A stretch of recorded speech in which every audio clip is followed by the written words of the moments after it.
So glad. So we're going to do a duo here, and we did not speak, so this ought to be interesting. I love it. It's improv. It's improv. We can only hope there's laughs in this. And so what I know is that right now we're celebrating what we call Christmas, and the Christ consciousness is in our center is what we honor, and that Christ consciousness is love. It is divine love. And one of the things, and I've said this so many times because it stuck with me so deeply, was when Swami S. was here, Lisa's teacher, Swami Sarvavedananda. It took me a long time to learn how to say it. Sarvadevananda. Did I do it wrong already? Oh, God. So much. I need more practice. Anyway, I asked him, he was here at Easter, and he was talking about that Jesus came and brought love. And afterwards I said, well, what did Krishna bring and Buddha bring and all of the great saints and teachers? And he said, oh, the message has always been love. And so what I know for sure is love is in every religion, and yet religion has no, and yet love has no religion. And so I pass this on to you. Yeah, that's beautiful, and that's so much the truth. And like Pamela was saying about how it doesn't matter what church you go to, it doesn't matter which God you worship, it's all the same.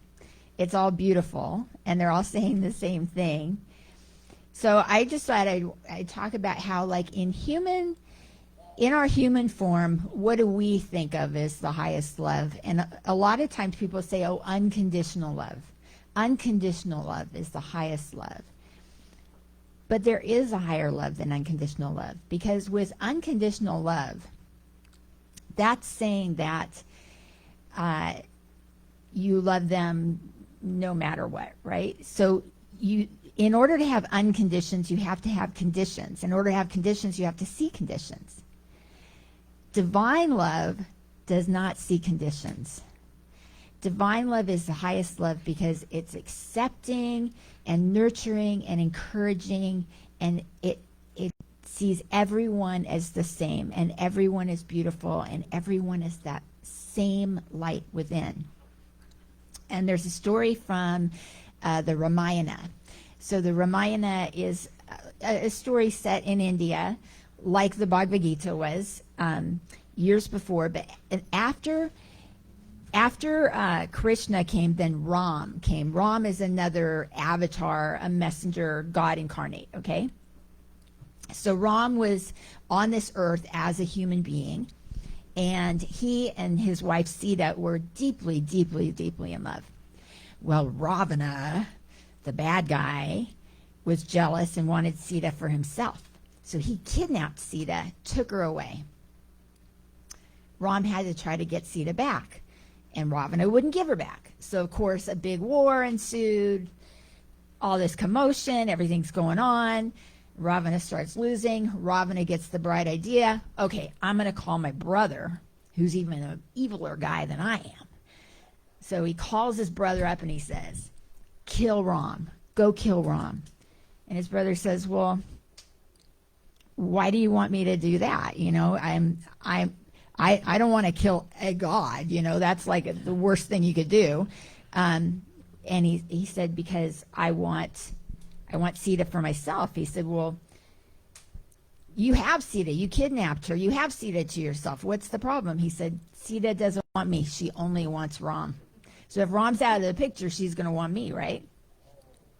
The guy said, nah, that's not a good enough reason. He said, look, if Sita only wants Ram, why don't you, Ravana, since you're such this, evil magician type of guy, why don't you turn yourself into Ram? Just become Ram, and so that she'll fall in love with you. And he said, I tried that, but it didn't work. And he said, what happened? He said, when I became Ram, I loved everybody equally. I didn't just love Sita. I loved everybody the same. I saw everybody the same. I saw all women as my mother. So he said that didn't work. That's how God loves.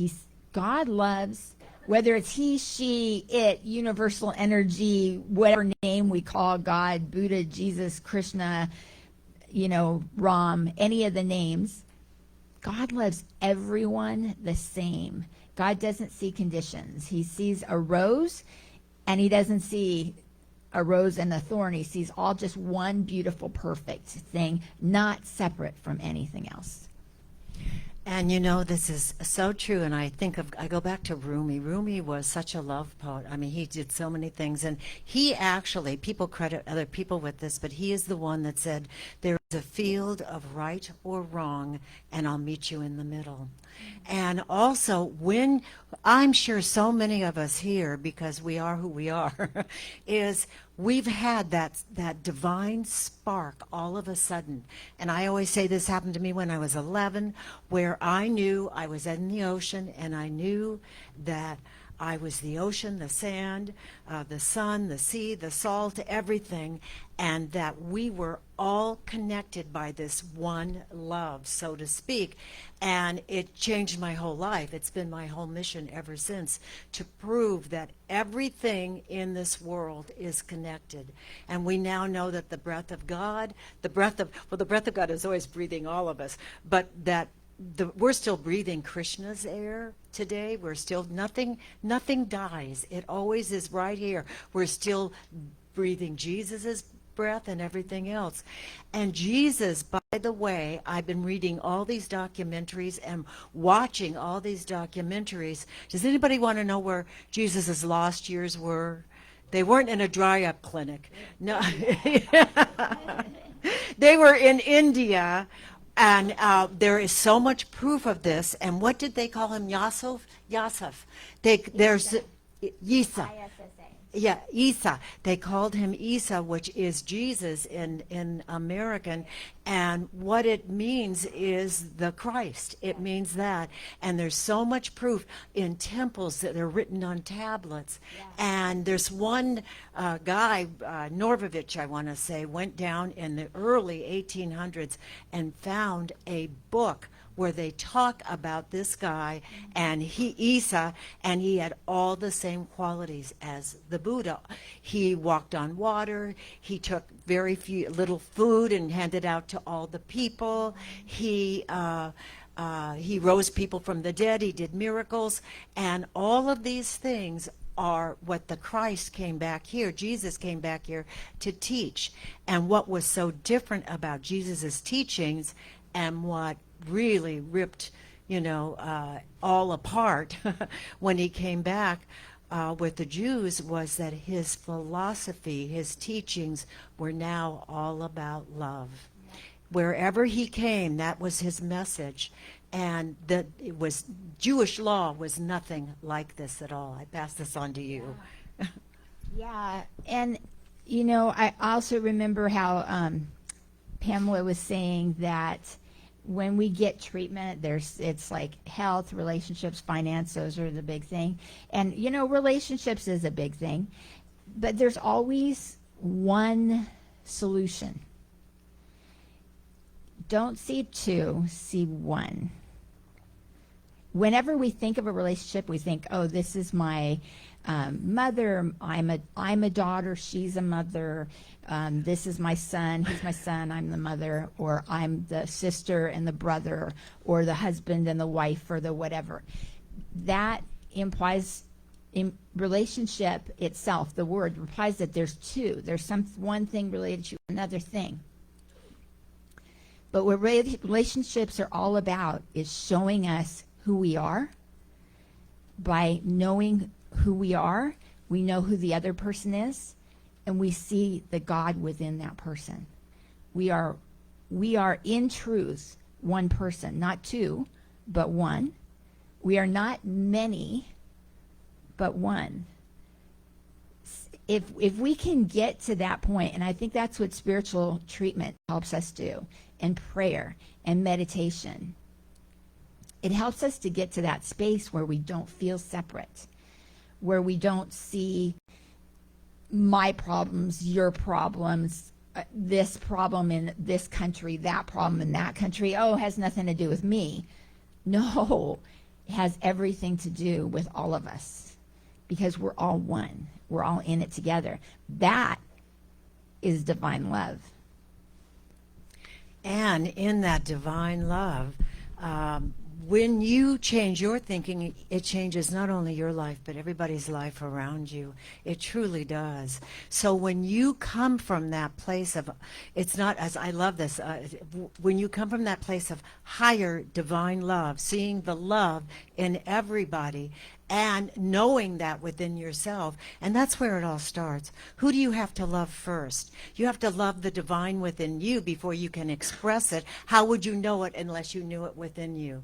And so that's where it comes from, and that's how you have to express it in that way. Go ahead. Yeah, and it doesn't matter, like so many of us feel like, oh, I'm broken, or I have such this past, and I have trauma and my childhood and all this stuff, you know?